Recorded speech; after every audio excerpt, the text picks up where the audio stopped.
les mains. Aimez vos mains afin qu'un jour vos mains soient belles. Il n'est pas de parfum trop précieux pour elles. Soignez-les. Taillez bien les ongles douloureux. Il n'est pas d'instrument trop délicat pour eux. C'est Dieu qui fit les mains fécondes en merveilles. Elles ont pris leur nage au lys des séraphins. Au jardin de la chair, ce sont deux fleurs pareilles, et le sang de la rose est sous leurs ongles fins. Il circule un printemps mystique dans les veines, où court la violette, où le bleu assuré, où ligne de la paume ont dormi les verveines. Les mains disent aux yeux les secrets de l'esprit. Les peintres les plus grands furent amoureux d'elles. Les peintres des mains sont les peintres modèles. Comme deux cygnes blancs l'un vers l'autre nageant, deux voiles sur la mer fondant leur pâleur mate, livrez vos mains à l'eau dans les bassins d'argent. Préparez-leur le linge avec les aromates.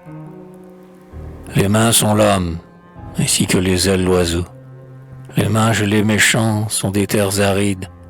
Celles de l'humble vieille, où tourne un blond fuseau, font lire une sagesse écrite dans leurs rides. Les mains des laboureurs, les mains des matelots, montrent l'âle d'or des cieux sous leur peau brune. L'aile des goélands garde l'odeur des flots, et les mains de la Vierge un baiser de la lune. Les plus belles parfois font le plus noir métier. Les plus saintes étaient les mains d'un charpentier. Les mains sont vos enfants et sont deux sœurs jumelles. Les 10 doigts sont leurs fils également bénis. Veillez bien sur leur jeu, sur leur moindre querelle, sur toute leur conduite aux détails infinis. Les doigts font les filets et d'eux sortent les villes. Les doigts ont révélé la lyre aux temps anciens. Ils travaillent, plient aux tâches les plus viles. Ce sont des ouvriers, des musiciens. Lâchés dans la forêt des orgues le dimanche, les doigts sont des oiseaux. Et c'est au bout des doigts que, rappelant le vol des jets de branche en branche, rit le sein familier des signes de la croix. Le pouce dur, avec sa taille courte et grasse, à la force, il a l'air d'Hercule triomphant. Le plus faible de tous, le plus doux à la grâce, et c'est le petit doigt qui sut rester enfant. Observez vos mains, ce sont vos servantes fidèles, donnez à leur repos un lit tout en dentelle. Ce sont vos mains qui font la caresse ici-bas. Croyez qu'elles sont sœurs des lys et sœurs des ailes.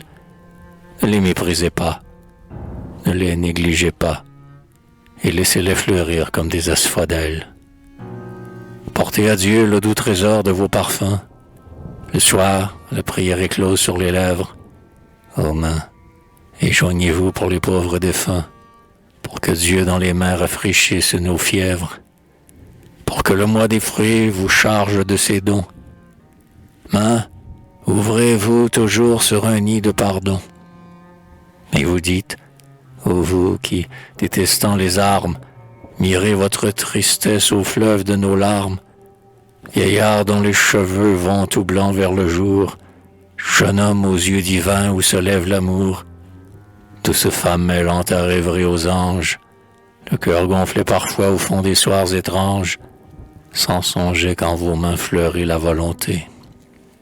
Tous, vous dites, où donc est-il, en vérité, le remède au Seigneur, car nos maux sont extrêmes. Mais il est dans vos mains, mais il est vos mains même.